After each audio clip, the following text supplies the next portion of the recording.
whose tour of duty in Kenya has concluded. The president commended him for his role in strengthening bilateral relations and extended best wishes for his future endeavors. At Umma University in Kajiado County, the president commissioned Dr. Abdurrahman Al Sumait Complex and also broke ground for the construction of the Umma University School of Engineering Phase 3. He reaffirmed the government's reforms that have safeguarded the sustainability of universities, restored financial stability, reduced fees, and opened the doors of higher education to more learners across the nation. Later, the president laid the foundation stone for the China-Kenya International Commerce Center, a landmark mixed-use development project at the Jamhuri Showground in Nairobi. The project will house a world-class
With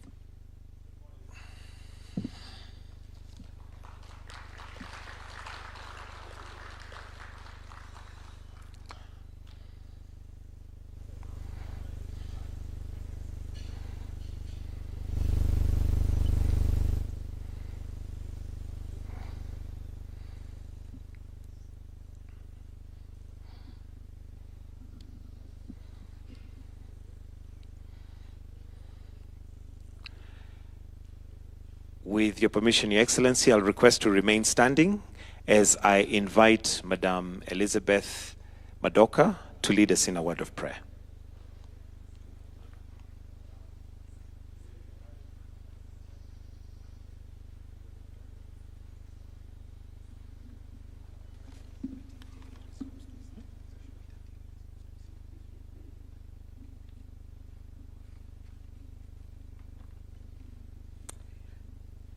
Your Excellency, distinguished guests, loved ones and friends, good morning. I am priest and I'm Elizabeth Madoka. I love Jesus as my Savior. I am happy and proud of Major Madoka for bringing us here to celebrate the launch of his book by His Excellency President of Kenya. I thank the Lord God as we have gathered in this simple house of our nation, Kenya. We are not celebrating literary achievements, but also in honoring life of service to Kenya and its people by the author, Marsden Madoka. Let us pray. Almighty God, our Creator and Creator of the universe, thank you for your wisdom and grace. We bow our heads before you in thanksgiving this day, O Lord. We thank you for the gift of the strength, wisdom, and patriotism you have granted to Marsden, of which is now poured into this book. We pray for your abundant blessings upon this book.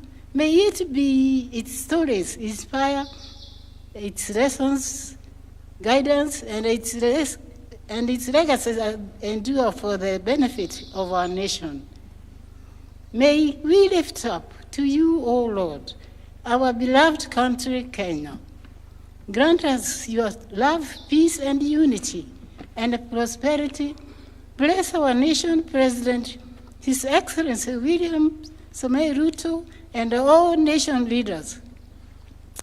Grant them your wisdom beyond their own integrity in their decisions and any heart for justice and service. May they lead us with a vision that foster harmony and progress for every citizen in this country. Lord, surround us with your favor as we celebrate today. May all that is done there be on your glory. For we pray in Jesus' name. Amen. May we kindly take our seats. Your Excellency, Dr. William Samoei Ruto, President and Commander-in-Chief of the Kenya Defense Forces, Major Retired Marsden Madoka, Elizabeth Madoka and family, Chair, Kenya Literature Bureau, Dr. Rispa Wepukulu, honorable members present, including Honorable Amos Wako, former PS Philemon Mwisaka, all dignitaries present, distinguished guests, ladies and gentlemen. Today, we gather for the launch of a memoir, At the Ready, the life and career of a distinguished statesman. Your Excellency, to start us off on the speeches, allow me to now call the CEO, KLB, Mr. Paul Kibet, to make a few remarks before we progress. Welcome, sir. We may welcome him with a clap. Karibu sana.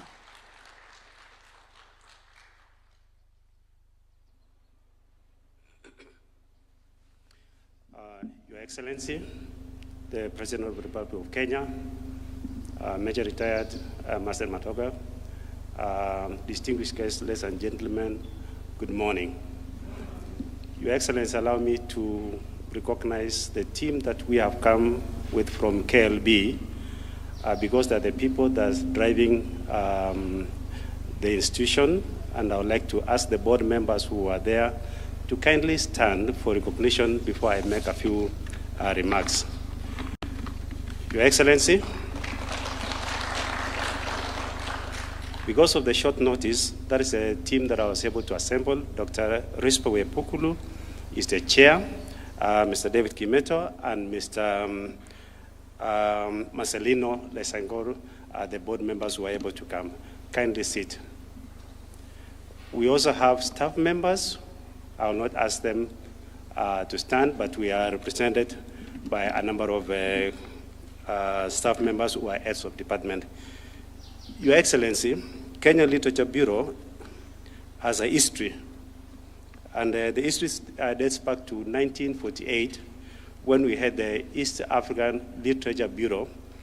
And when the community broke in 1977, KLB became a department in the Ministry of Education before becoming a parastatal in the year 1980.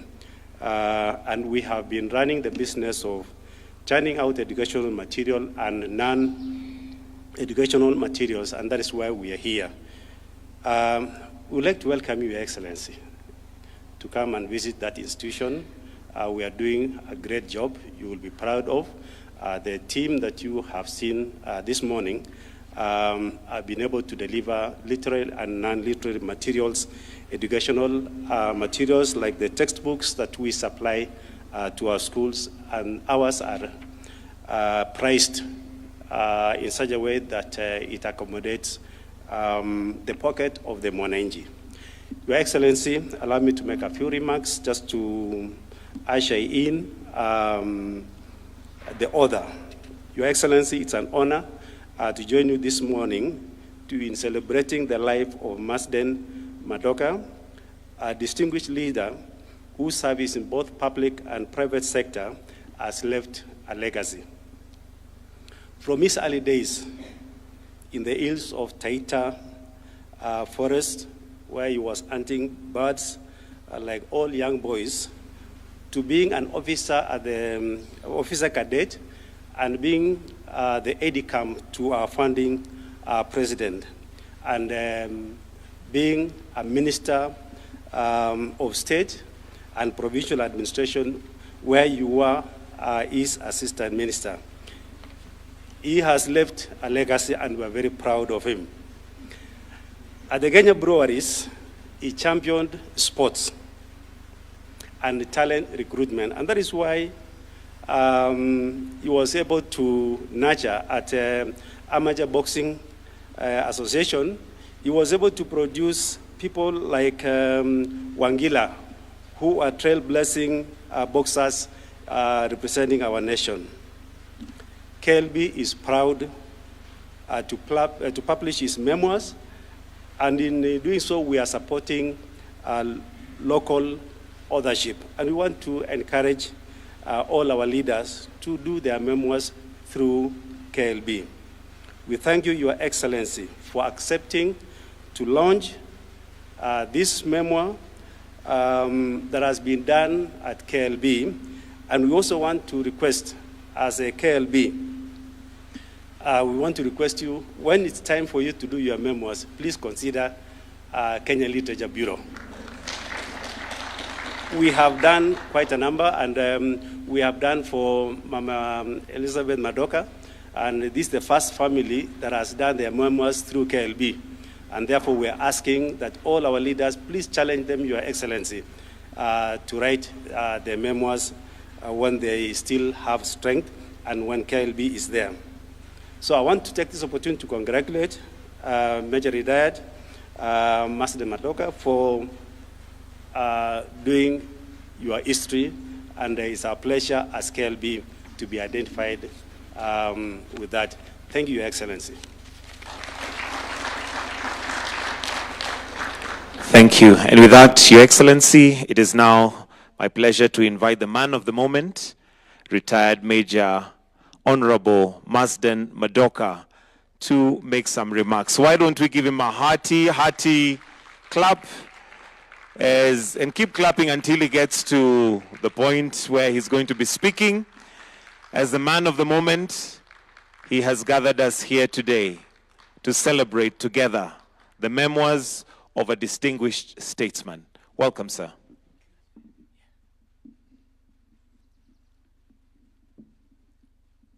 Good morning, Your Excellency, and good morning, the rest. Your Excellency, and all of you distinguished guests, thank you so much for coming to this function. When I was thinking of this autobiography, I didn't know where to start and so on. And then when also I thought, who should launch this book? You know, I had no choice but to get to the president. Because I have a history with him. When I was minister, he was my assistant minister. And one of the problems I had with him, when I had questions to be answered in Parliament, and I wanted him to be there, I will be told, no, he went for lunch with the president. And so many times, Bunge will ring me to tell me, wapi minister wako? So I had to rush and answer the questions on his behalf as my assistant minister. But we got on well. I didn't tell him off, or did I?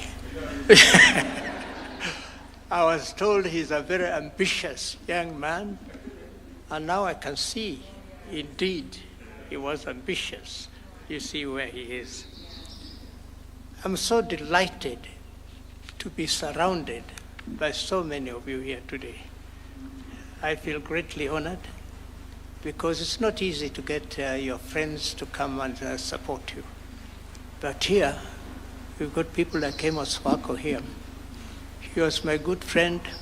He was the AG, and occasionally I went to consult him. So thank you very much for coming.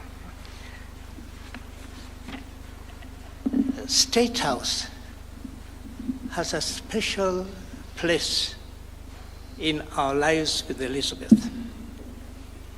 Because first, we first met here in State House.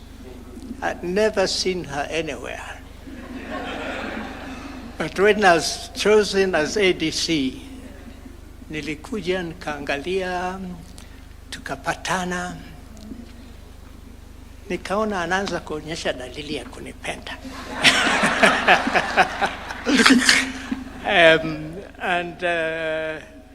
We lived here. She lived in State House for over 8 years, in State House. And as I say, we met here.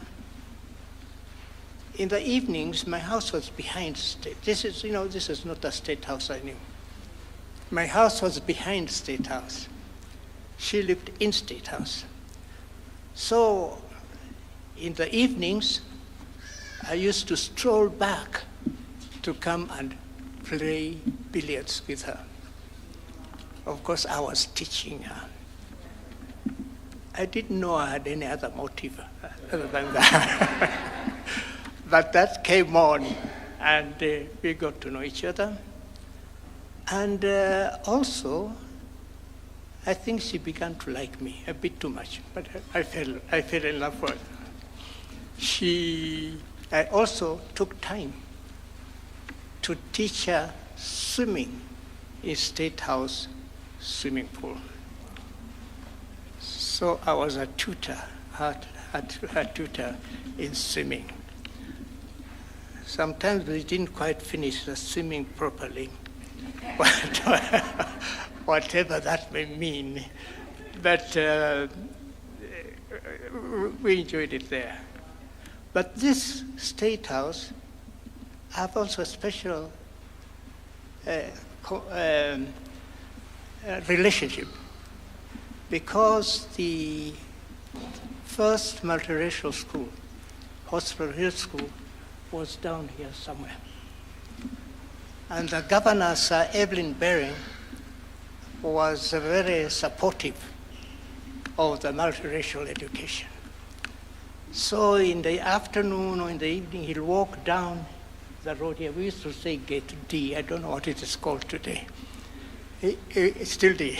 So he used to walk down here, and when he came to the school there, he would wave at us and we'll come and chat with him. And occasionally we'll get out of that fence and walk him back to Government House. And of course, as youngsters, we enjoyed that, and here is the governor, we are taking him back to his house, but we never got to the house, but we pushed him back. So I have that relationship. So that's why I'm saying, Your Excellency, this has special significance.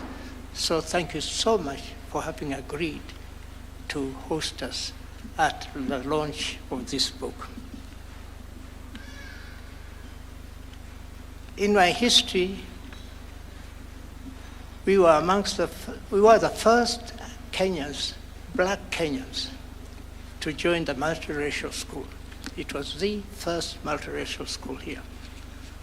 And when it started, there were 8 of us, black fellows.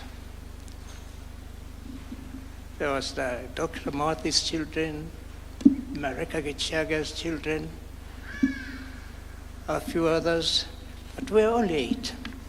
So we went to the school just down here. Mr. President, I don't know whether you've been to my school, my primary school. It is still there, but it is not a hospital school. It is one of those primary schools. And I always wish that a president like you will one day wake up and say, sasa hii shule nataka niipe majengo mapya, because they're still on the wooden blocks we used to have, and it needs to be looked at. So may I speak for them? That you see what you can do and help them to get a decent place.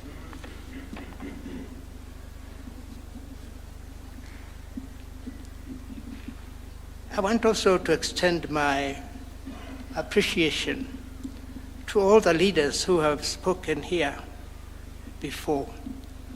My special thanks, I'd like to thank my sister Grace there. Wajua ukiwa mkubwa, mara nyingine unatumia watu wako kukufanyia kazi sana. So that sister of mine, she's the one who has been running around and doing. I don't know what I would have done without her. And may I whisper, she's still single.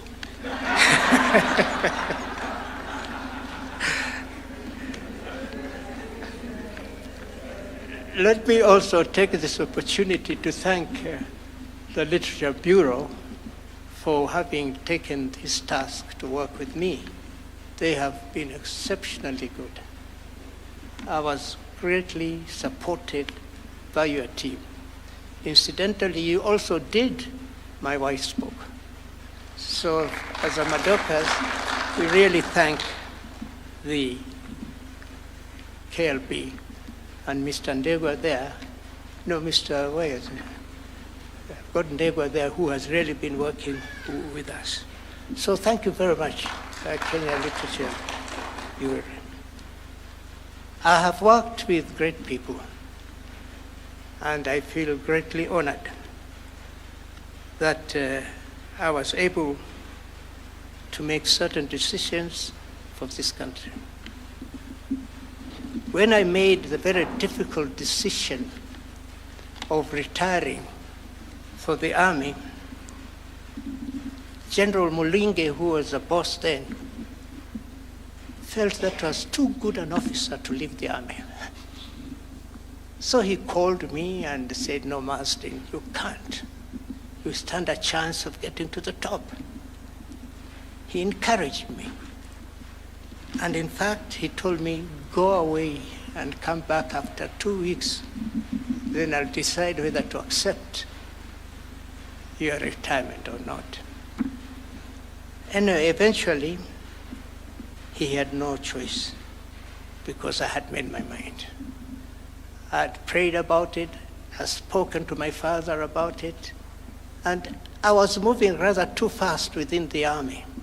A young officer, I was only 22 when I was made a captain, the youngest officer that the army has ever had, I mean in terms of the rank.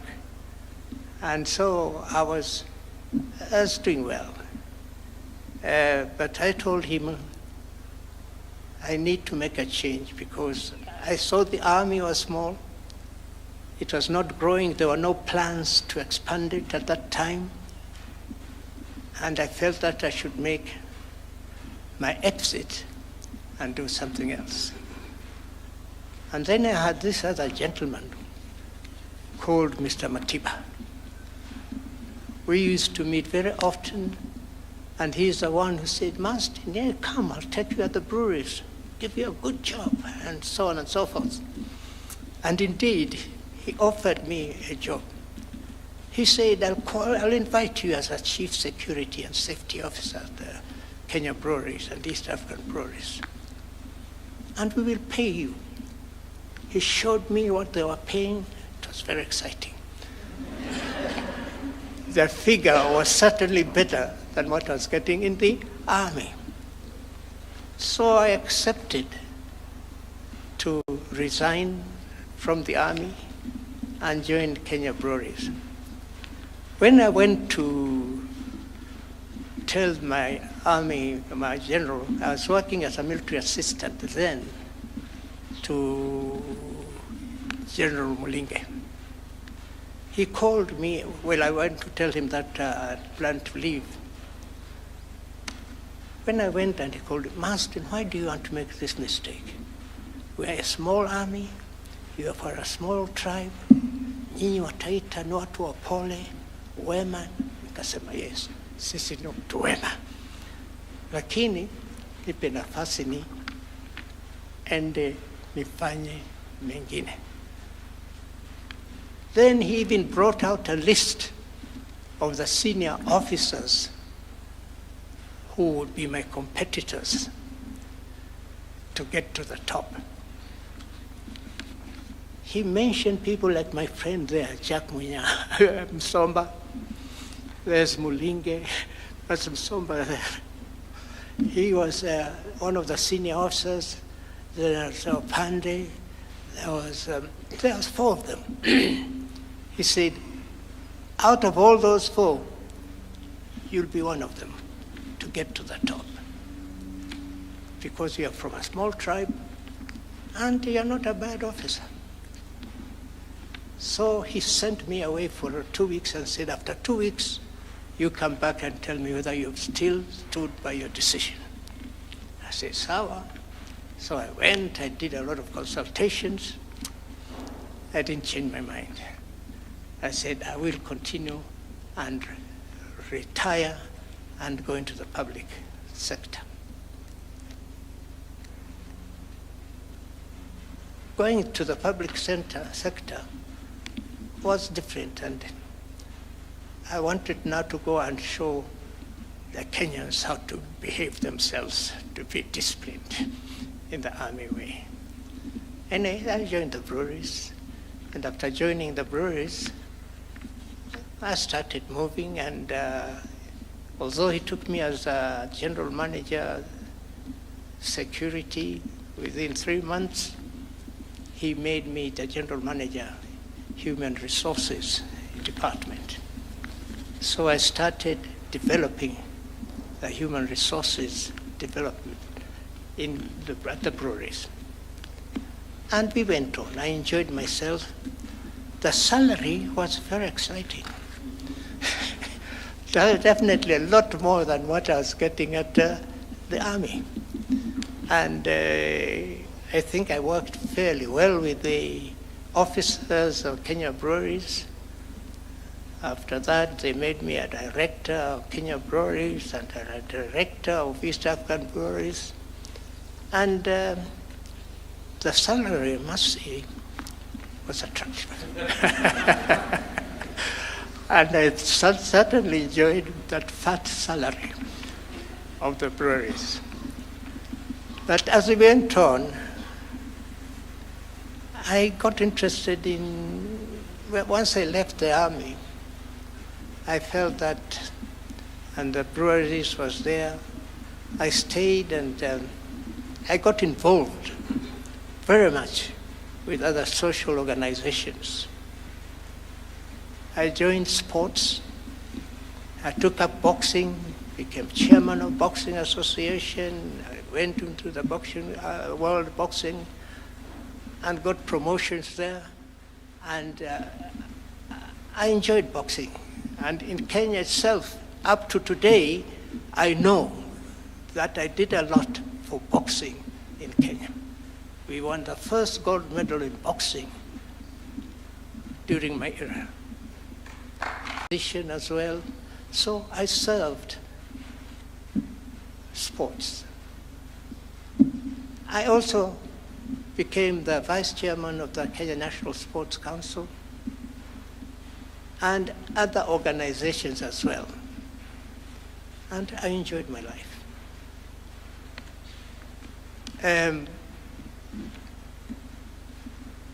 Sometimes maybe I stuck too much. I could have moved faster than just there. But I got involved with St. John's Ambulance, and we grew St. John's Ambulance. And in fact, St. John's Ambulance was a small unit. I also pushed it.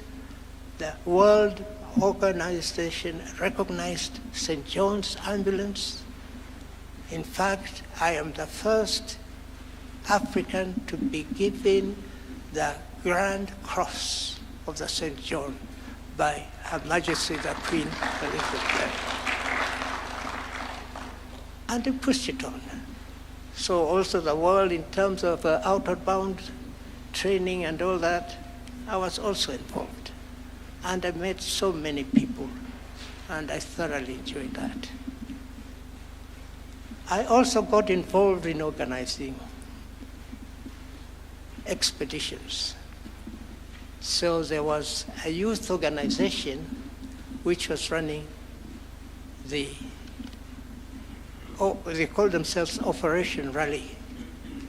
Operation Rally was going around the world putting up organizations for the youth.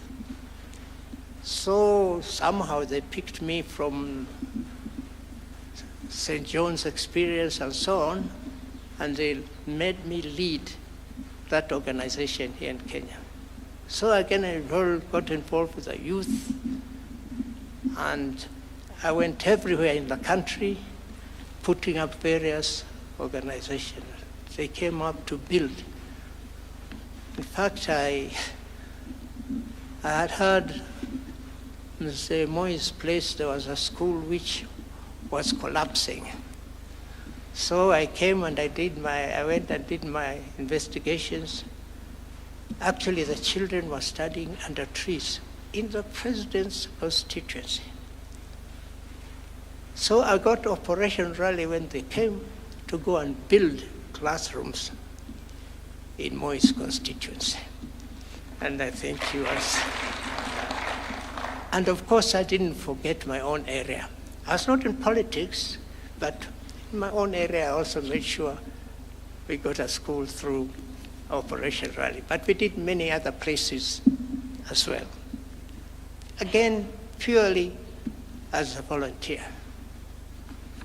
And I enjoyed that thoroughly. In the process also, I got involved with others, organizations, international organizations, to do various things.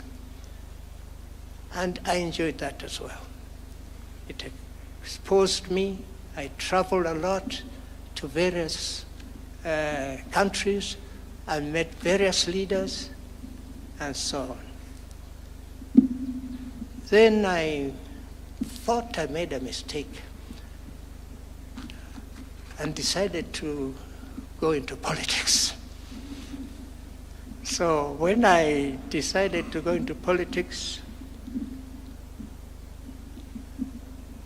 I had a lot of opposition from the various leaders who were telling me, Marsden, sahau siasa ini wakora. But I said, no, I've had enough time at the breweries. Let me try my hand elsewhere. So I decided in December, the elections were coming December, so I only had a year to try and publicize myself.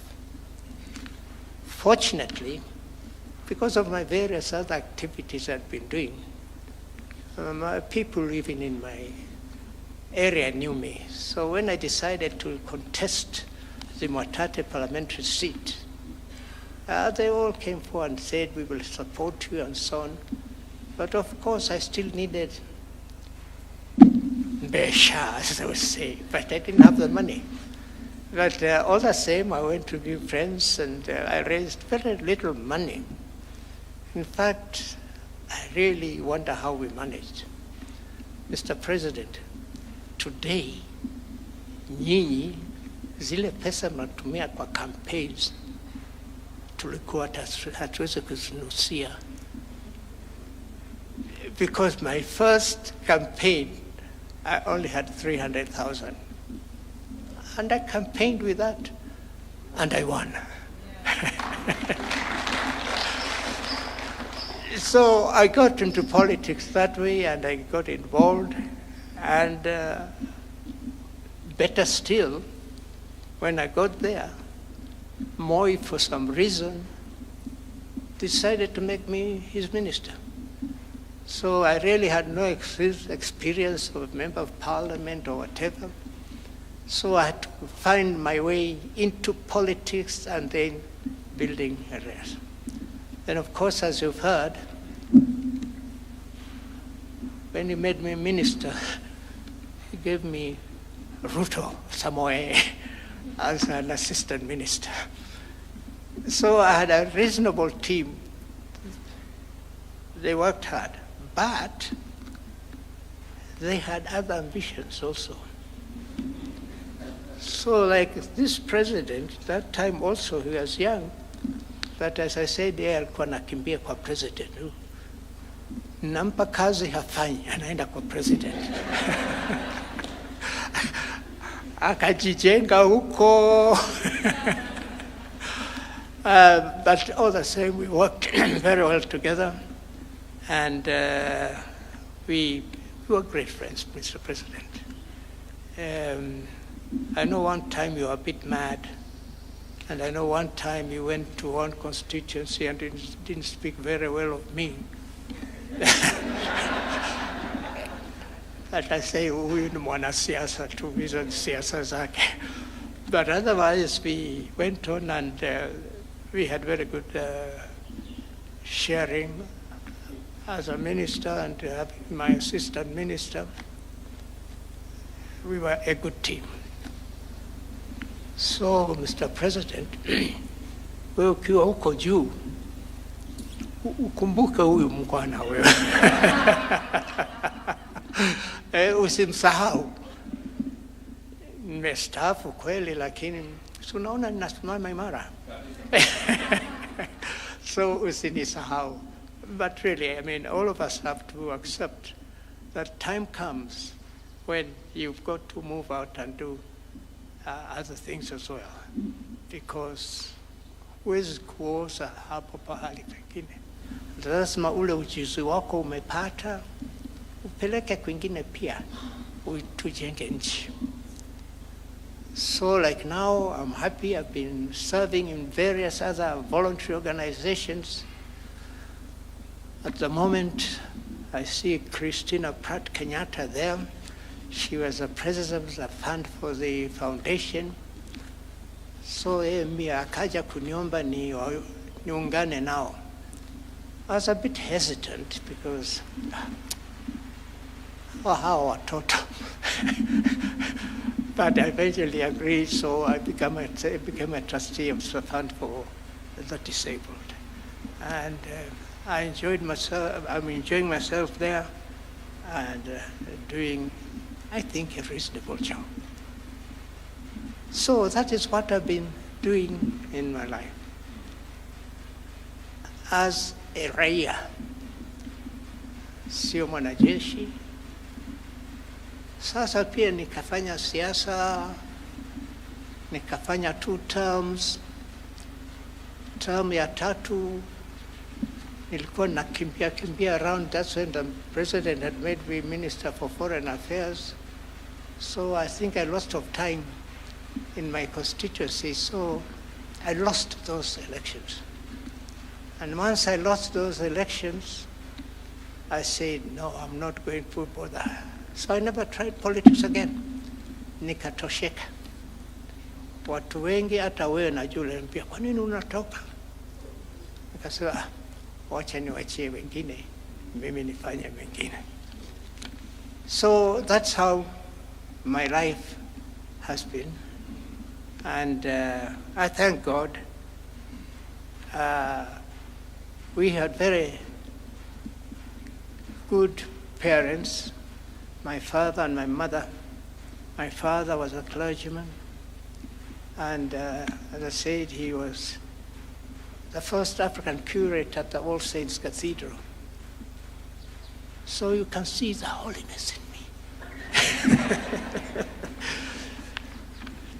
So while he was there also, that is when then we started doing quite a few things. I was also privileged then when he was there. I always remember the late Graham Hislop as we sing the national anthem. The late Graham Hislop, we came and got us at home, in the house. He would do the practices with George Senekes, I think it was. So he used to come to All Saints to practice his organ and the tune and so on. So after that, he'll come to our house to get my father, my mother, mimi na wafanyikazi tuimbe, aone kama tune yake iko sawa sawa. So we did a lot. We contributed to the tune of the Kenya national anthem. Something we thoroughly enjoyed. And also at that age, I used to do a lot of other things as well. To support my father at this Hospital Hill School, he didn't have enough money. So during the holidays, I used to work as a petrol attendant at Ibu's petrol station. That's a petrol station next to Kipande House. So I used, during every holiday, naenda, peana hii mafuta, and surprisingly, I made a lot of money. The Muzungus were very impressed by my English. They'd come and say, who you young boy is speaking very good English. I want him to come and put pressure on my car. I want him to come and wipe my windows. Then they tipped me handsomely. So in the end of my 3 weeks, what I made out of that tips helped me to help my father. And he was always very grateful. And I also remember utoto ni kitu kizuri. Mimi sasa, I never took lunch. Nilienda mkono tupa. So nikipata hizo tips, najua nitapata tu. So all I used to do for my lunch, there's a Muhindi with a shop there. And I used to go for lunch there. And what did I take? Coke and a jam tart. That was my lunch every day. And that was quite something at that time. So nikajisaidia pia. That is part of my other life. And we grew up there. And also, being at All Saints Cathedral, I used my father and mother, because also they were poorly paid. He was really struggling to feed us and educate us and so on. We used to dig where the house is. You see now Uhuru Park, is it Jamhuri Park? Jamhuri Park, yeah. Uhuru Park, yeah. Half of that was our shamba. Baba na mama tulikuwa tunaenda, hata mimi nikitoka shule tunakimbia twende tulime. Tulikuwa panda mhogo, mahindi, sweet potatoes and beans. So we were feeding ourselves from that shamba. Unfortunately, kulikuwa kuna watu wa kuiba sana. So we were able to get our chakula from that side. So hapo pia mimi nilikula huko Uhuru Park. So that was part of my life, Mr. President, tukifanya kazi hizo. And I'm grateful to God that all that was done. Before I got into the other world, did I? Yeah, of politics. Then moving around also, I thought I was only the bright one, that I can go and get good ladies to bring to Taita. Kumbe watu wengine wadogo hivi walikuwa wanaangalia kwetu pia. So I got Dr. Njenga there. He came and alitembea mpaka Taita kuja kuchukua dada yangu.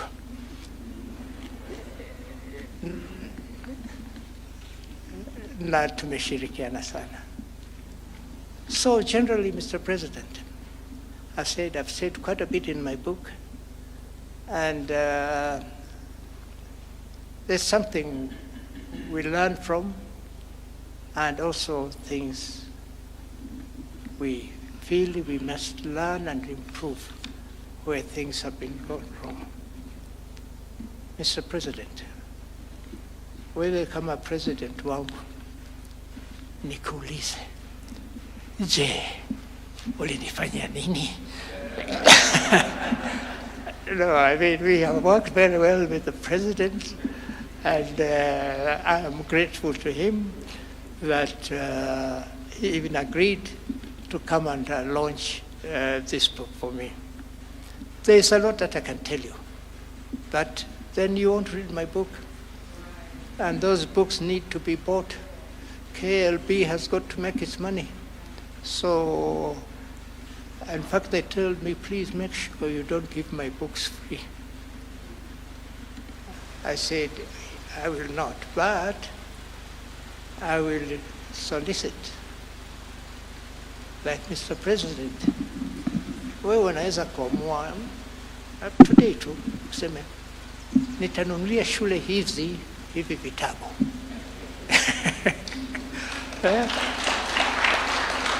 Useme high school yako moja au mbili nitawanunulia so many books, or university or so. So wajue historia ya Kenya kidogo. Hiyo inategemea mfuko wako. Na huo mfuko najua hawezi kukosea kidogo. Kwa hivyo, as I said, thank you very much, Mr. President, for having agreed to launch this book. And to all of you who have honored this invite, I'm truly grateful that you actually found time to come and join me. So, President, wataka nikuambie nini? Niambie nikuambie nini? I know you have a lot of things to do for us.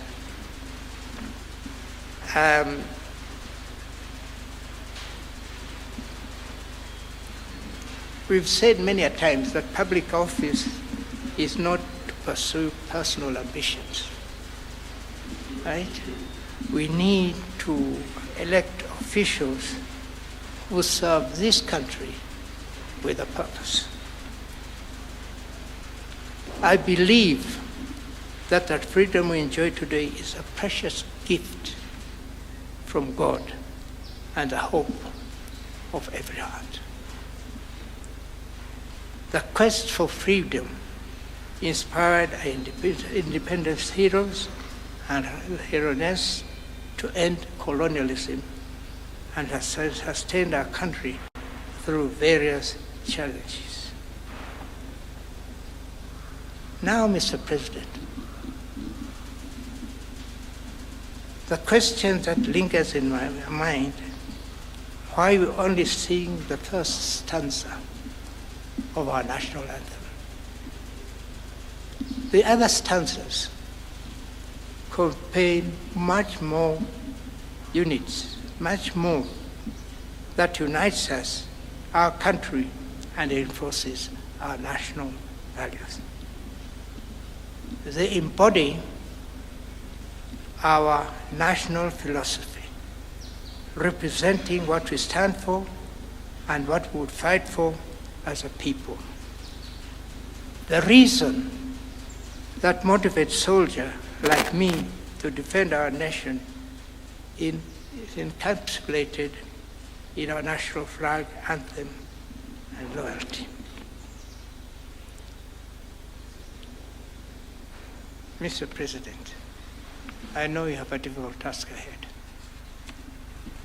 Maybe a very difficult task than most of you as a president.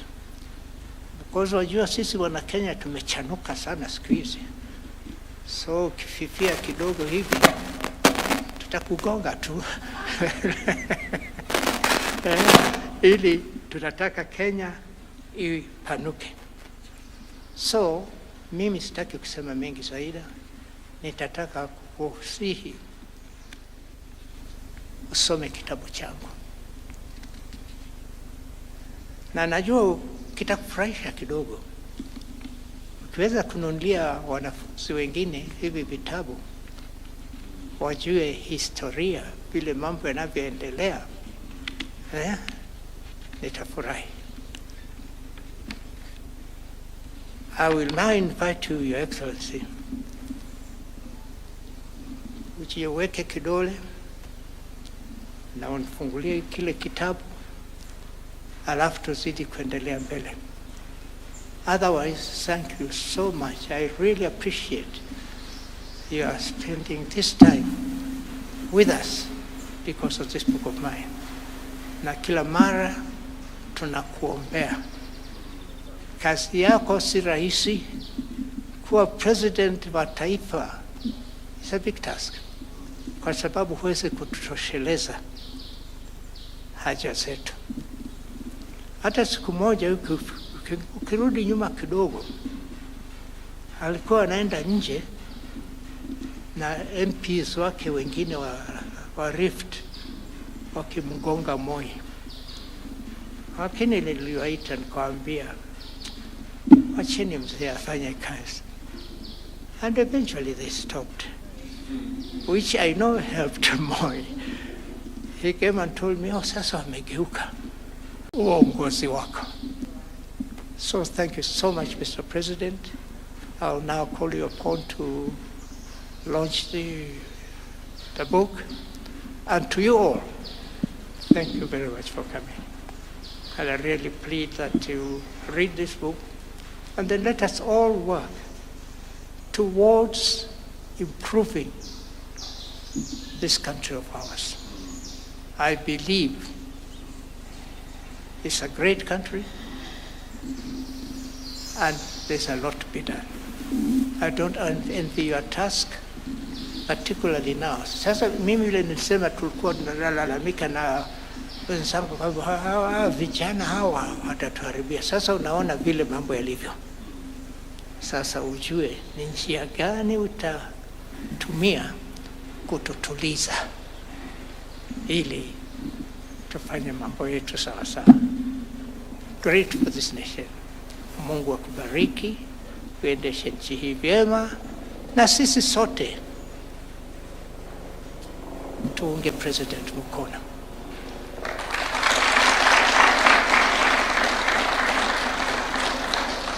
Sasa umesikia hayo makofi, utakuwa supported vyema.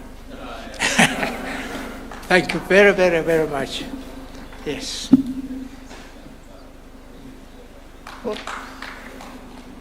Huyu ni kijana wangu ambaye nafanya kazi wapi? Kenya Revenue Authority. He works with Kenya Revenue Authority. Yes. Yeah. Okay. God bless you.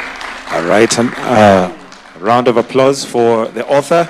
Thank you. Thank you very much. As you take your seat, sir, we just have 2 more engagements before we go to the signing of the book. And allow me, Your Excellency, at this point to invite Dr. Frank Jenga, who will speak briefly before we progress with the rest of our program. Tumpigie makofi. Daktari Frank Jenga is a man who needs very little introduction, particularly in the space where he operates, in the area of being a doctor wa mawazo na akili. Welcome, Daktari. Your Excellency, you'll be happy to hear I only have 2 things to say. The first is that thank you for inviting my brother, Marsden. As he has explained, he came to Kiambu on a reading spree, took Elizabeth, and in revenge, I was sent to get his sister, and I continue to tell him I got a better deal. The second thing I would like to say, Your Excellency, is that I really appreciate the work that Kenya Literature Bureau continues to do. I'm an author, perhaps not a distinguished one like Marsden, but nonetheless an author, and I have heard some works done through the Literature Bureau. And if I may say this, there is no autobiography in this country that has been done in vain. As I have described previously, autobiographies are like a jigsaw of our republic. And as Marsden has demonstrated, each and every one of us playing in any particular field has something interesting and useful to say. I used to say some were not very well written, but whatever the form, Bonapo, let us do autobiographies and biographies. I saw you, Amos, at the launch of Ekirapa's book, an excellent book that really captures the essence of the history of this country from center stage of the civil service. The last thing I'd like to say, because I must now allow the function to continue, is to congratulate you, Marsden. When I came in and we were in the holding room, I felt like we had a family reunion. And that is testament, Marsden, to the affection that not just your brothers and sisters have for you, and I have seen His Excellency nodding, because of the centrality of the position you have played in this, our country. This is your family, these are your friends. At short notice, they have come and witnessed this magnanimous day. Mr. President, I've been introduced as a man who has an interest in the field of mental health. That is completely true. Without appearing to lecture, let me say this. The number 1 killer of older people now is not heart disease, is not cancer, is not smoking, it is loneliness. And I would like us to understand that when you don't visit your parents, when they are old like this, you are committing a serious crime. Loneliness, more than anything else, is what is killing us. Marsden, you have invested in friends all your life, and that is the reason that you don't walk alone anymore. Your Excellency, allow me to stop there and to thank you for hosting all of us on behalf of all these guests. Thank you, thank you, thank you, Mr. President. Thank you, sir. And also allow me, Your Excellency, to now invite the former Attorney General, Honorable Amos Wako, to also just make some brief remarks. Tumpigie makofi akija tafadhali, anene machache. Karibu.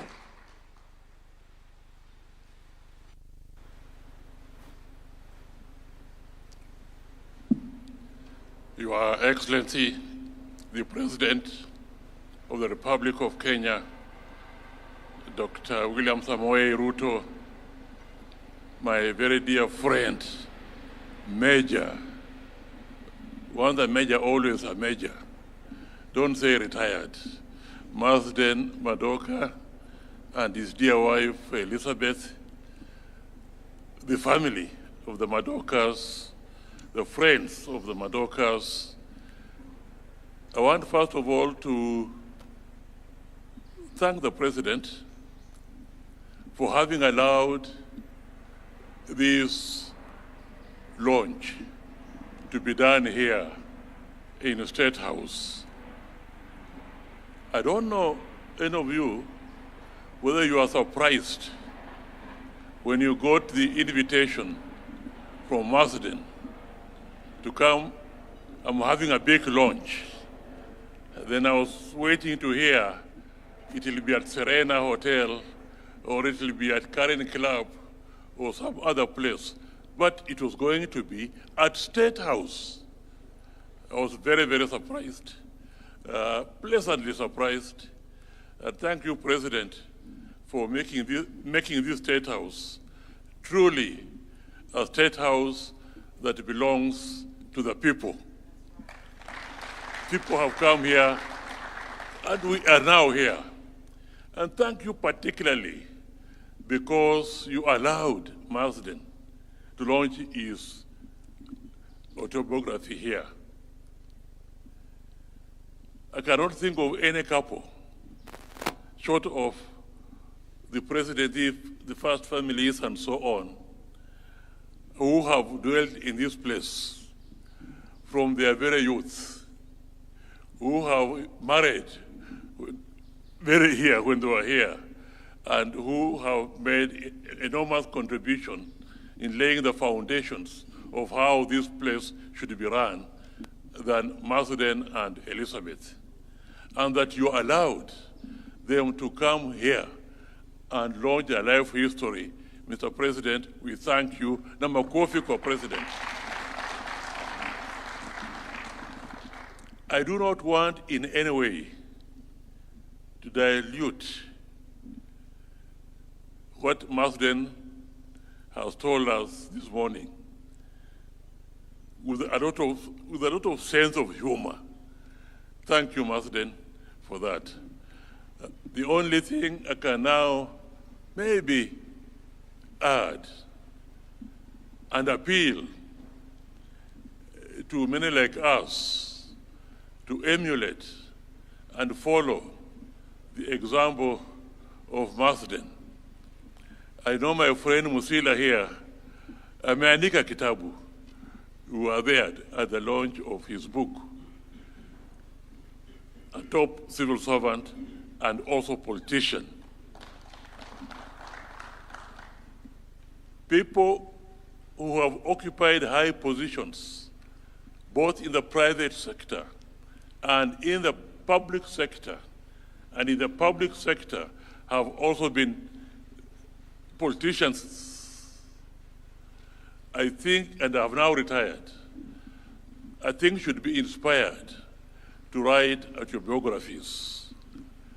The history of Kenya, to my mind, will not be written by historians whose reference would be newspapers and social media, because in that way you get a very warped sense of history of Kenya. I believe the history of Kenya is going to be written by people like Musila, people like Ikirapa, but more so by people like Marsden here, people who have given excellent service, who have been men of integrity, who have been men of service to this country. Imagine coming here when you are very young, to be, I think, the first African State House controller, and staying here for a long time. And you are handsome, and all of the time standing behind President Jomo Kenyatta, the father of the nation. Imagine that. Imagine somebody taking part in a beauty pageant, the first of its type in Kenya, soon after independence, and being crowned as Miss Uhuru, Miss Kenya, the first one, a beautiful lady walking on the steps. And imagine the handsome man behind President Jomo Kenyatta. And imagine the lady who became Miss Kenya. Imagine them getting married in a wonderful wedding. I can tell you, your wedding inspired most of us. And we said, if we grow up, we would want to be like Marsden and Elizabeth in the way they bear themselves. So thank you so much. I was encouraging Mrs. Pratt here, my friend, you should also write a book, because you have something to say. You have something to say for Kenyans to read and benefit. But it is autobiographies such as this that out of them will now come a history of Kenya which is realistic and which is true to the facts, and which is not based on perceptions. It is based on reality. So, Marsden, I congratulate you for writing this. You have inspired me. I'm now thinking that maybe I should start writing something. The only thing is that maybe I was sleeping, but you didn't tell us how long it has taken you to write. I remember attending a launch about 2 weeks ago of an advocate and also a corporate person at Serena, and began by saying, it has taken me 20 years to write this book. I went to him afterwards and told him, now, you have inspired me, but if I take 20 years, will I be able to complete my writing the book? I don't know how long you talk. I may want to follow your example if it was a shorter time to write something, to put down something. You have inspired me, and thank you. Always inspire me. We worked together with Marsden when he was the Minister for Internal Security and Provincial Administration, and he did his job excellently well. He was in that position, and then he was also Minister for Foreign Affairs, and we worked again very closely together. The family of Marsden and my family were friends. This Dr. Njenga was just spoken here. We have been cracking jokes since when, 1961 or what? In London and everywhere else when we were students. So, to me, President, thank you for allowing this event to take place here. Thank you, Marsden, for inspiring me. And I don't want to touch on aspects of your life. I would just want to appeal to those who are here.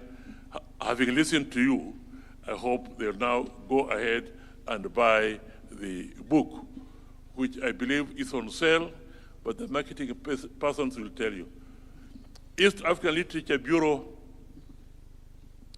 I did not know that they publish biographies such as this. I didn't know until today. But me, I was not an author, but before most of us here were born, around 1956, my father published a book with the East African Literature Bureau called The Customs and Traditions of the Luyas. He published in the Luya language, and then it was later translated into the English, and I'll negotiate with you to republish it because it's now in demand. Children want to know what are our traditions, what are our roots, and my father's book will come in handy. And I'm the administrator of the estate of my father. So I look forward to royalties from that book. Thank you very much. Thank you very much, sir. I'll now request that we all be upstanding as we welcome His Excellency, the President, to make his remarks. Why don't we welcome him with a hearty and warm clap as he comes to address us. Welcome, Your Excellency. Thank you very much. Let's take our seats. Asanteni sana. Let me take this opportunity first and foremost to welcome all of you to the launch of the book written by my boss, Major Marsden Madoka. Ladies and gentlemen, Major Marsden Madoka has truly lived up to the title of his memoir, At the Ready. Throughout his life, he has always been ready to serve, ready to lead, and ready to give of himself for his country and this nation. His story reminds us that patriotism is not about words. It is about action, about the choices we make, and about the service we give each other every day, every time, and to humanity. When we read At the Ready, we do more than revisit history. We are invited to walk alongside Major Madoka through Kenya's journey, to see our country's story through the eyes of someone who stood right at the center of its making. It is not just a book of memories. It is a gift of wisdom and reflection, reminding us where we've come from and what truly matters. Major Madoka has won many hearts in his lifetime: a soldier, a corporate leader, a minister, and a philanthropist. But through all these roles, one thing has never changed: his love for Kenya. His compassion has always pointed home, and in every duty he undertook, he carried the same values of service with honor, diligence, and humility. Listening to him this morning speaks to all those. His life challenges each one of us, wherever we are, whether in government, in business, in community, or in our families. May we also serve with humility, with competence, with passion, and with compassion. He reminds us that leadership is not about titles or positions. It is about purpose, integrity, and the difference we make in the lives of others. When I received a letter from Marsden that he wanted me to participate in the launch of his book,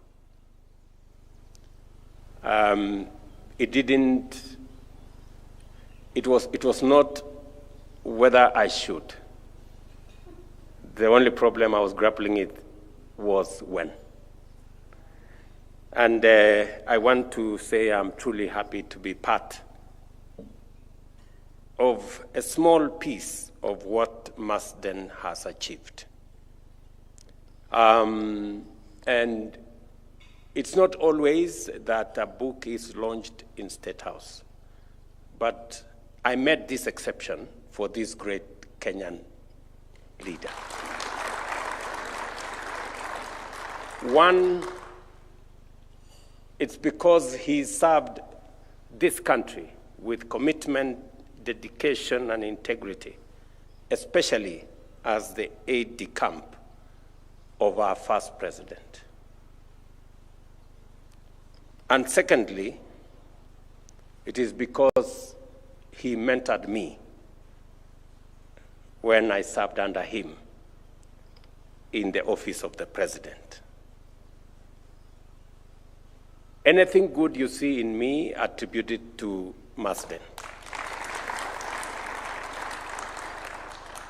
I know he has said some very kind words about me.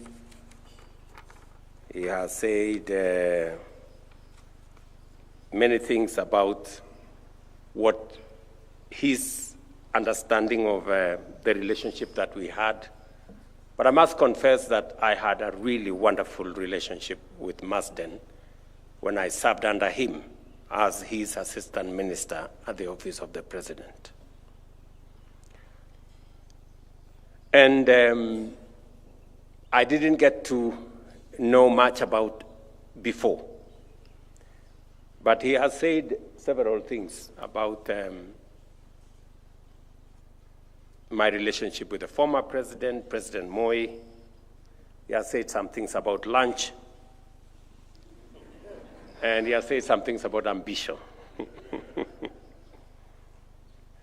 I hope that young Kenyans in politics, in business, and in the civil society will turn to At the Ready, not only as a historical record, but also as a guidebook for principled leadership. Through his story, Major Madoka teaches lessons that will last beyond his lifetime. Lessons about duty, perseverance, and the unshakable faith in the promise of Kenya. Let us thank him deeply for giving us more than a personal memoir. Through At the Ready, he has preserved a part of our nation's history. He has ensured that future generations will understand where we came from and the sacrifices that built the Kenya we hold dear today.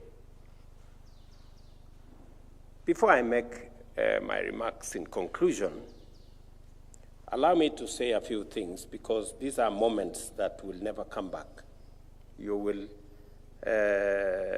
not have another occasion like this. For somebody with the stature of Marsden Madoka to speak about his perspective of where Kenya came from, what he thinks worked for us, what he thinks could have been made better, and he has given us a perspective that comes from the heart of how government evolved in Kenya. I am privileged that he has also said a few things about me. And let me just reiterate that he has said a few things about when I first was elected as a member of parliament, I was not in very good books with the KANU government at that time, although I was a KANU member of parliament. And that is the reason why Madoka says I was very outspoken. And let me give a perspective, Marsden, and I tried to explain to you that time, that when I did not decide, actually, I did not decide that I was going to run. But one thing led to another, and then I found myself running for a member of parliament. And of course, KANU was the dominant party, and President Moi was a very strong leader. And so when I decided to run, I wasn't the favorite for the KANU party. There were senior people, there were people whose brands were known, and I was really the underdog, and people didn't know me. We didn't have a history of any leadership in our family. And the closest, in fact, I remember during the campaign, for people to understand who I was, I had to make reference to one of our neighbors. I said, oh, you know that Mzee Paul Boit, He was formerly chairman of the county council in Uasin Gishu. And he was a fairly wealthy person. So I used to say, I am a neighbor of Ballpoint. That is the closest I came to in terms of brand. And so the reason why I was fairly outspoken initially was because I felt I hadn't been treated well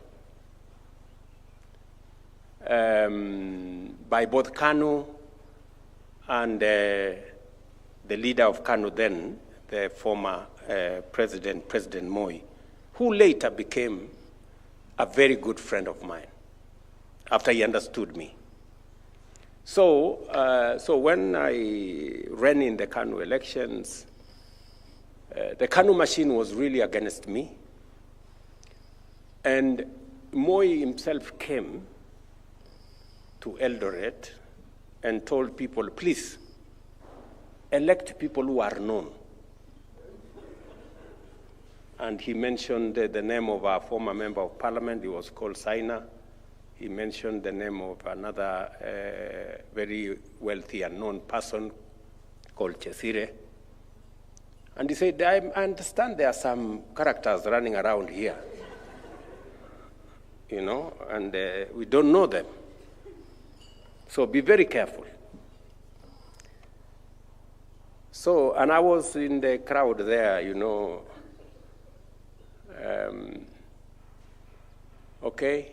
So, but it didn't deter me. I ran, and finally I defeated these big people in the KANU nominations. So then we were all KANU now nominees. Then President Moi came to Eldoret for the presidential rally. Now I have been nominated. We were 3 people nominated in Uasin Gishu. So then President Moi is there and he says, okay. He, of course, campaigned, asked for his votes, and then he said, okay, and there are people who have been elected here, members of parliament. In fact, one of the members of parliament, one of the 3, had been elected unopposed. He was called Mr. Tarar. So he said, thank you very much. You have elected Mr. Tarar unopposed. And then there was another teacher there. He had also been nominated. And then myself. And so when it came to me, he said, then there is this other one who, I don't know his parents. And, but anyway, he has been, because he has been nominated as a member of KANU, please vote for him. So that was the problem. That Marsden. And I tried to explain to you that time. I felt it was very unfair that not having a background became a big problem to my election. And then moving on to the lunch. Again, Marsden Madoka has talked about this lunch business. So subsequently, of course, when I had been elected and I was, and I used to speak a lot, you know. I think I have reduced nowadays.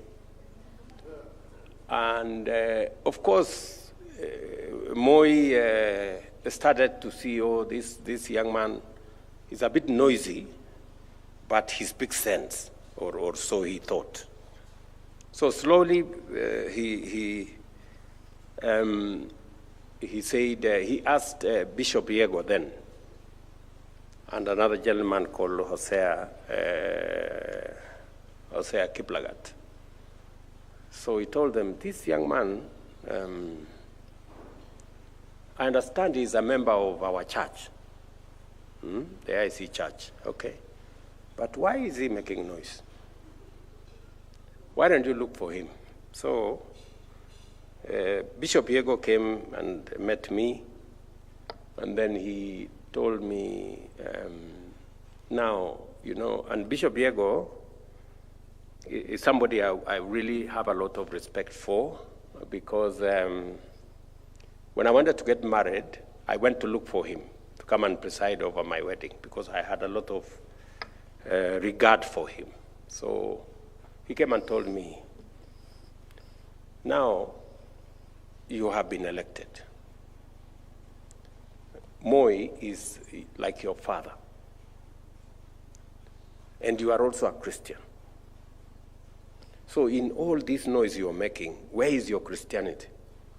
And where is your regard for this old man as your father? So they cornered me, and I had to tone down. And of course there was Marsden, who also gave me a few lectures. And so finally, I made friends with President Moi. He came to understand that I wasn't quite a very useless person or noisy, and progressively, then he then appointed me to be an assistant minister. I think a year and a half into my being a member of parliament. And so I joined Marsden. And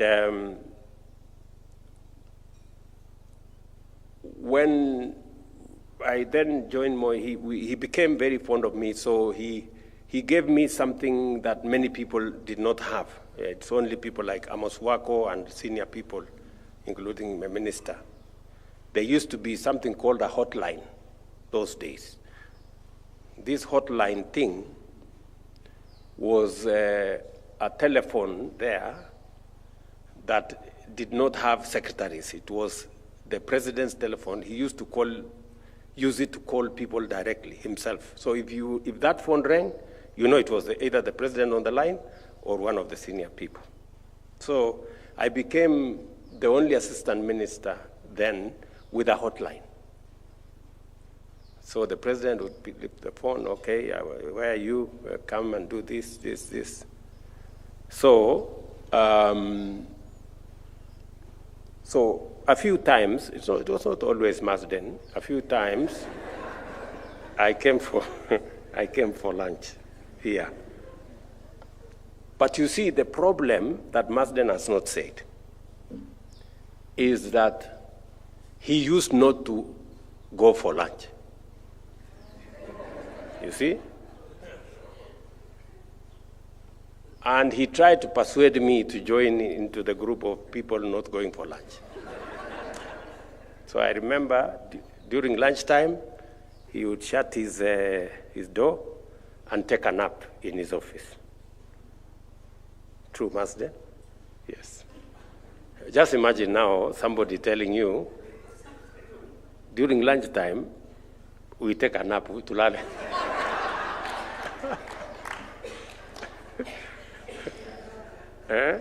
So, and he took a lot of offense when I took so much time on this lunch business, which he didn't have business with. So, but you admit, Marsden, I answered all the questions. When I didn't go for this lunch, I answered all the questions well, very well. And we did very well then as a pack, myself working under Marsden. And finally, he has mentioned something about ambition,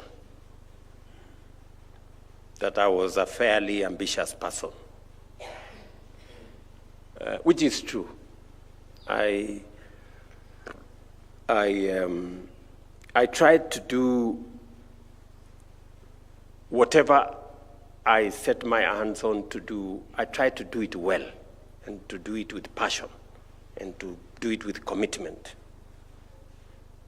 And I have no regrets whatsoever in being ambitious and having a passion for what I do, because I have come across many leaders many members of parliament, many governors, people who are elected. And once they are elected, they behave as if they were forced into these offices. They are very reluctant. They lose interest. They don't have interest in what they are doing. They have no passion for what they are doing.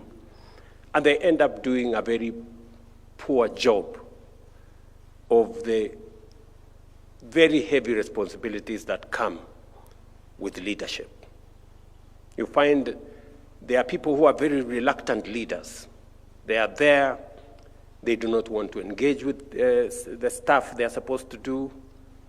They become big people, bigger than the jobs that they have applied for. And they just want to own the title and the position without doing what is expected of them. And that is what Marsden has written in his book. It's not about position, it's not about title. It's about what gets done. Many a times I am accused of micromanaging stuff. But you see, when you have reluctant people whose mentality it is, tumeona serikali nyingi, we've been here, we've seen many ministers, we've seen many presidents, because it is the business as usual stuff. It is the roll of the mill, normal stuff. And that is the reason why I have taken it upon myself in the last 3 years to raise the ambition of our country. For far too long, Marsden, we have worked with the usual.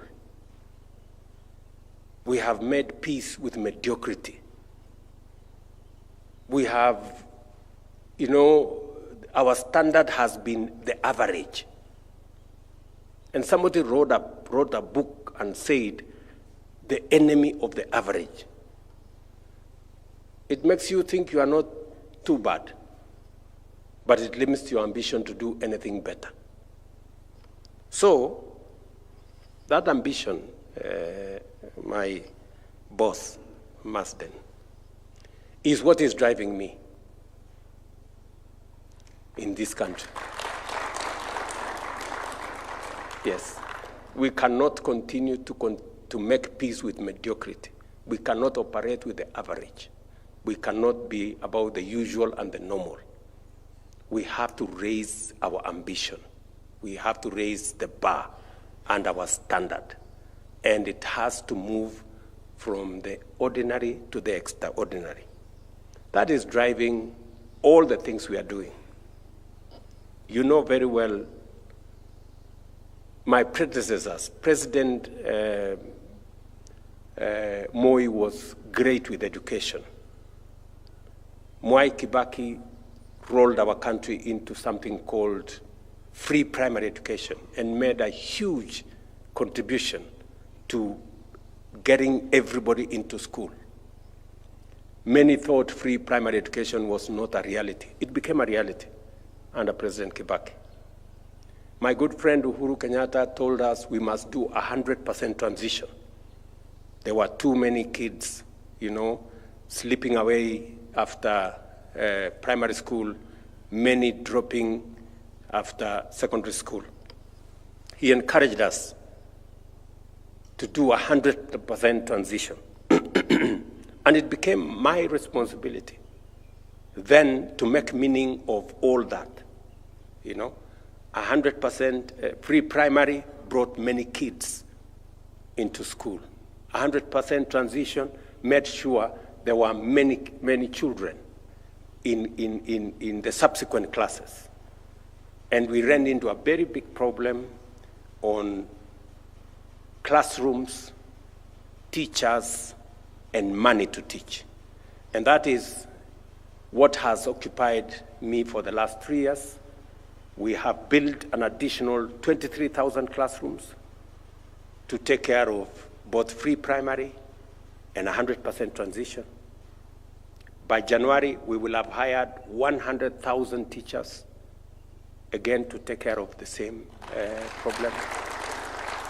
And today, we have a student-centered model that puts more money into our TVETs and our universities, again, to make sure that no child is left behind. We're basically doing what is necessary for us to develop the human capital that is going to support the transformation of our country. We are raising our ambition in the transformation of our agriculture.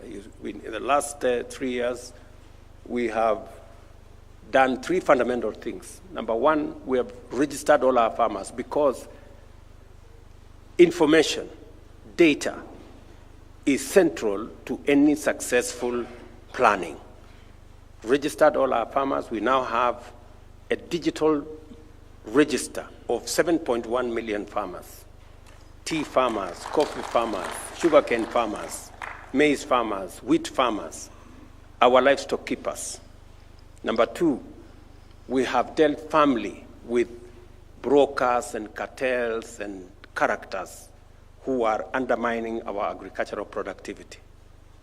Number three, we have brought government subsidy into the equation, not to subsidize consumption, but to subsidize production.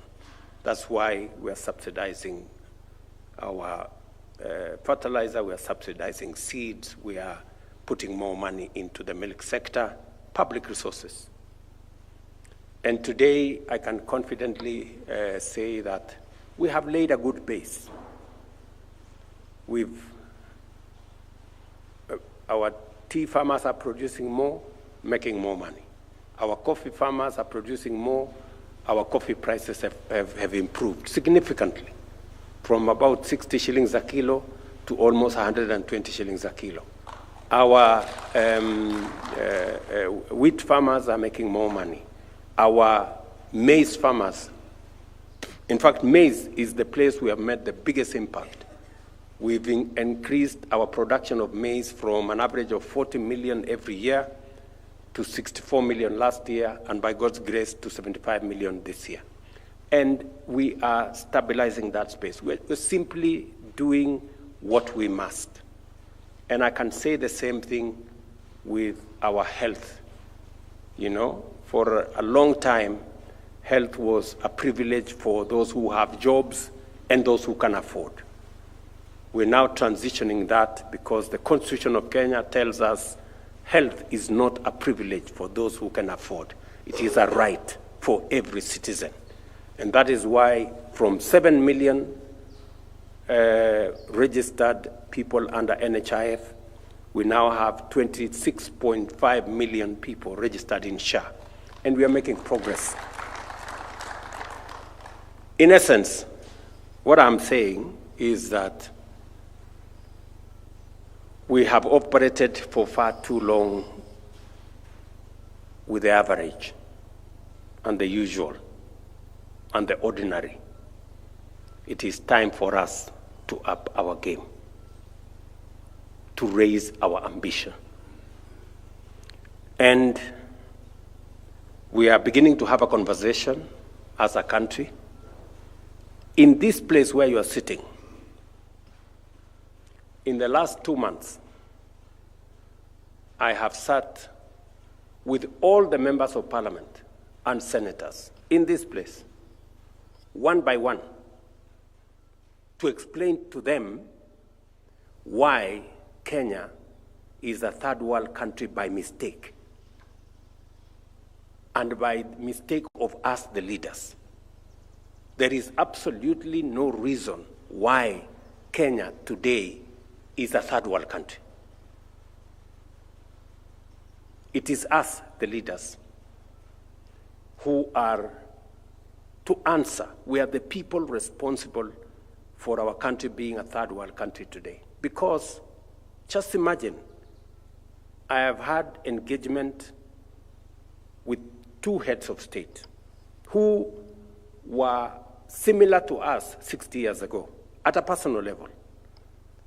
I asked the president of Singapore to come and see me. He came here. in 2023.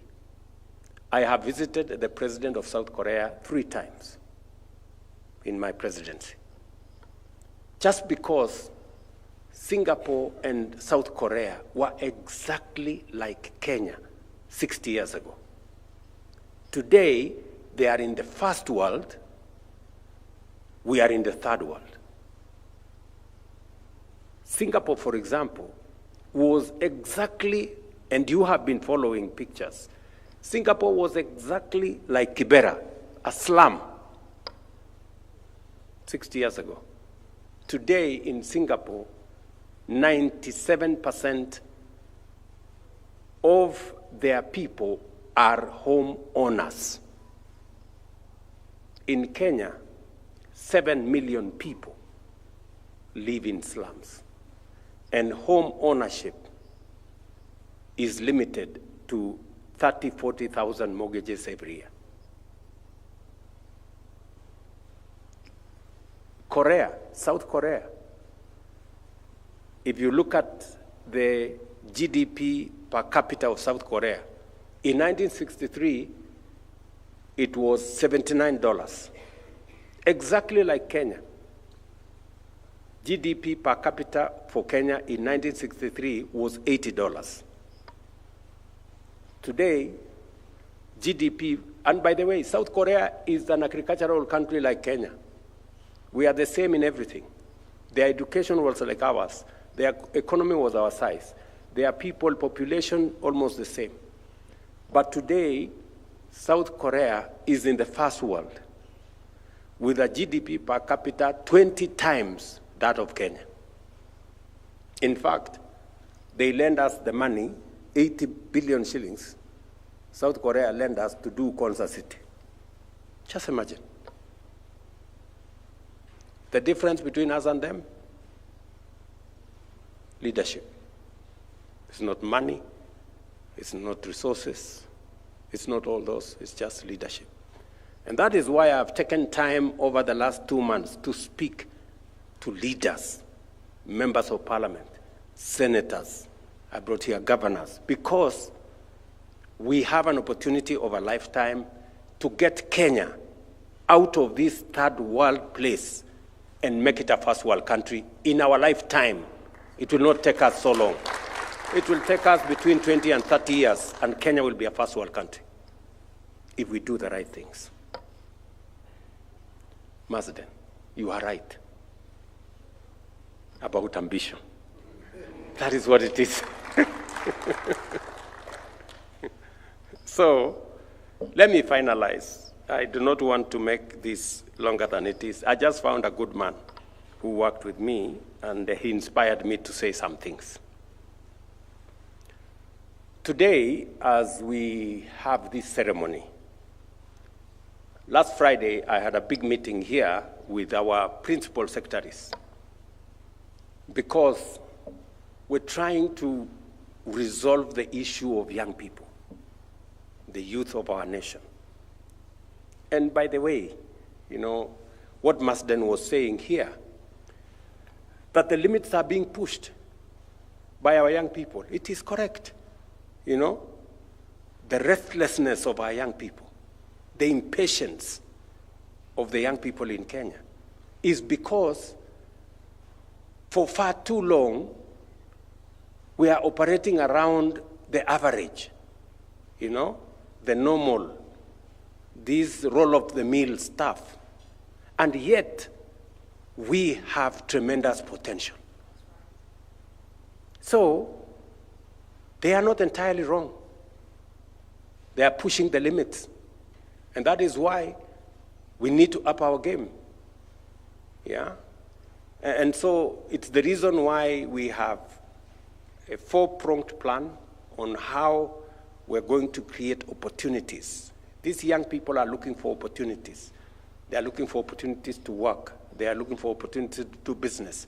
They are looking for opportunities to learn, to grow, to, you know, to be part of the drive that we have as a nation. And it is because it is in the DNA of Kenya not to be average, but to be excellent. That's our DNA.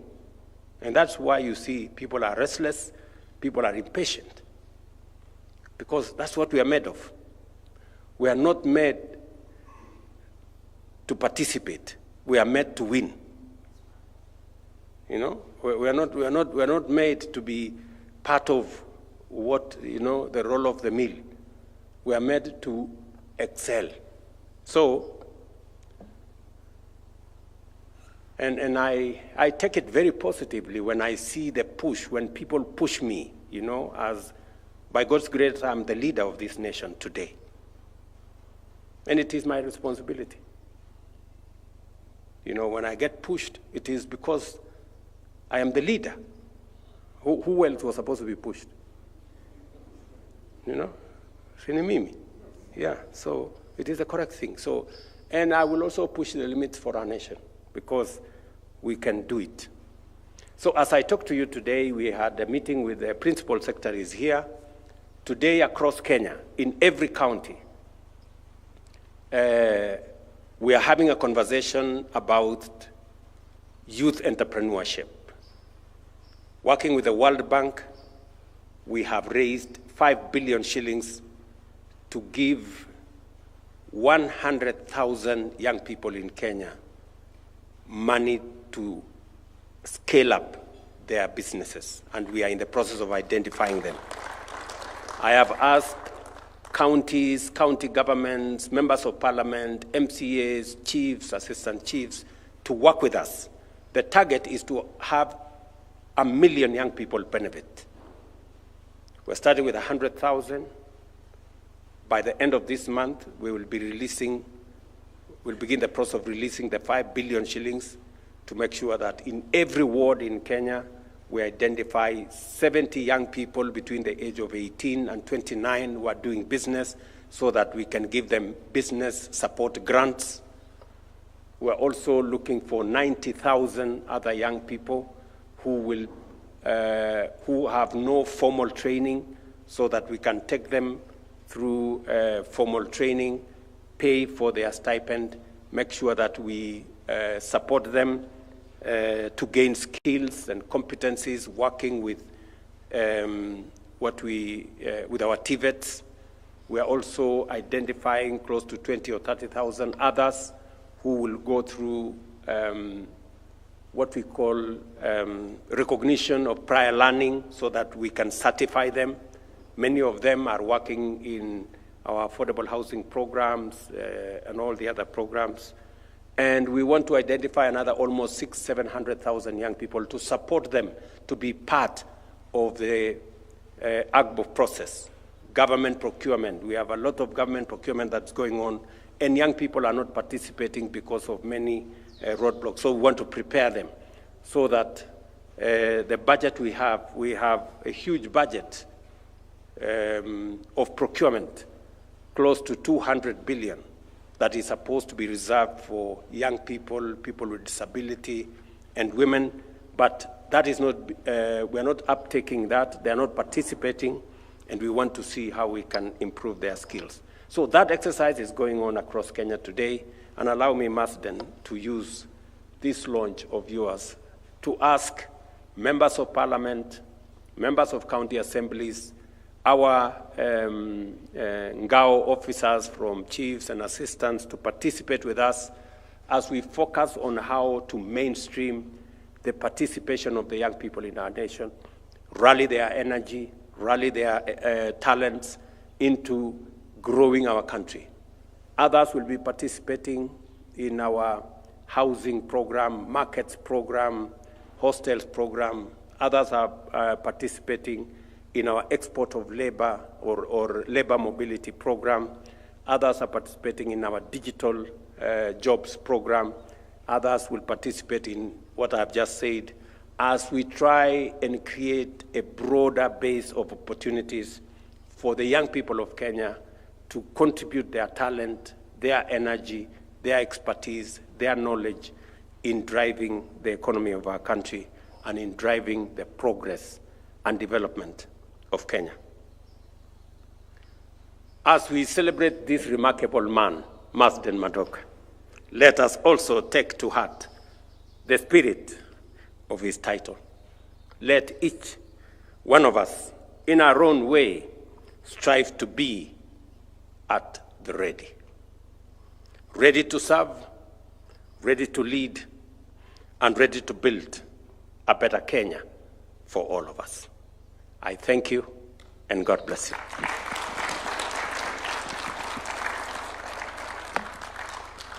Another round of applause for His Excellency. And as we do that, allow me now to invite the author, the man of the day, to come and take a seat right here as he does a symbolic signing of a copy of At the Ready. Let's take our seats, please. Kindly, let's take our seats. And I'll request that, Your Excellency, you flank him together with Miss Kenya 1963 to also come and flank him as he appends his signature on this wonderful launch day of this particular book.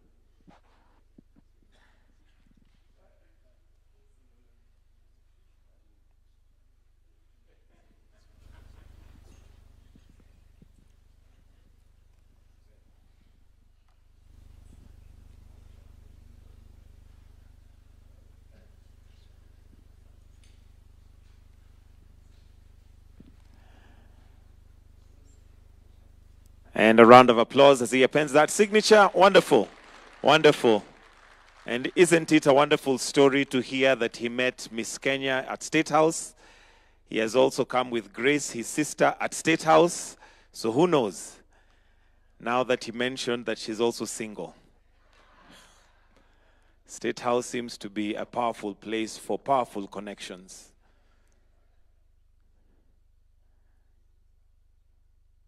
After signing of the book, we'll request that then he will present it to His Excellency, after which His Excellency will also sign 5 copies before we have a brief photo session.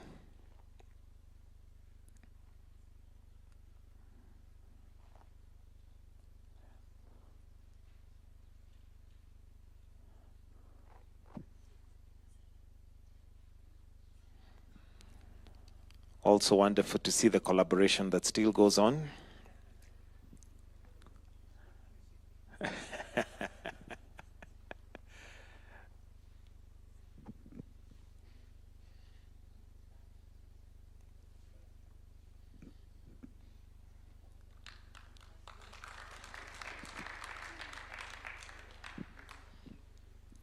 Your Excellency, for the photo, we'll request that maybe we can present the copy right here, if you don't mind.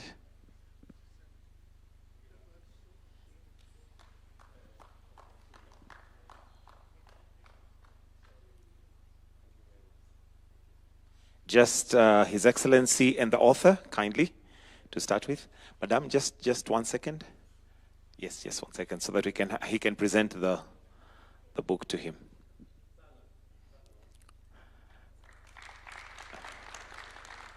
Wonderful. That's right there.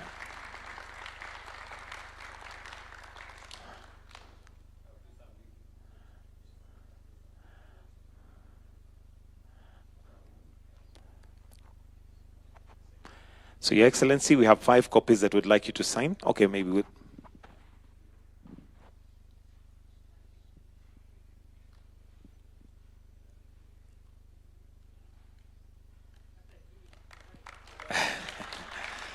Perhaps while we're still there, Your Excellency, we may have one photo with the family, just the family members, immediate family members, so that once we proceed to that side, immediate family members, oh, he's here.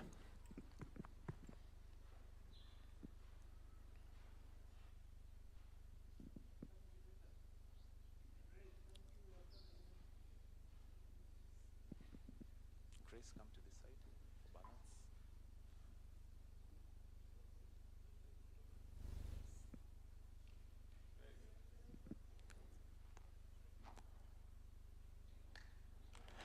Thank you, sir.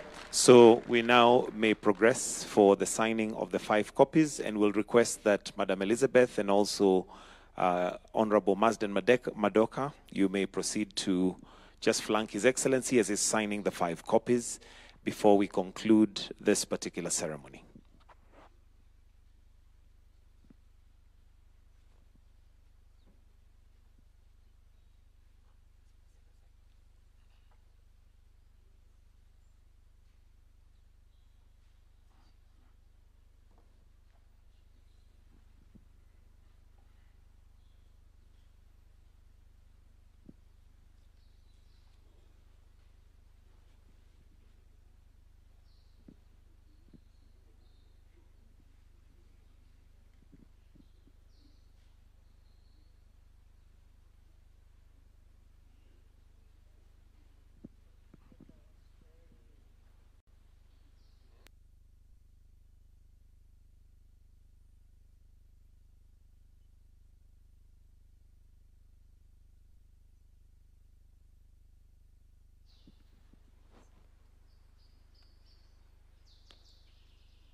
Your Excellency, there's also a copy that had been prepared for Her Excellency, the First Lady. So we'll request that you receive it on her behalf.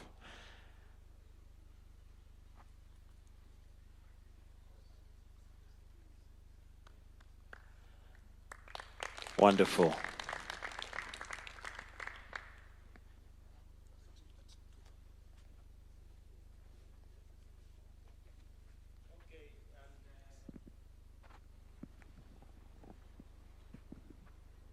Since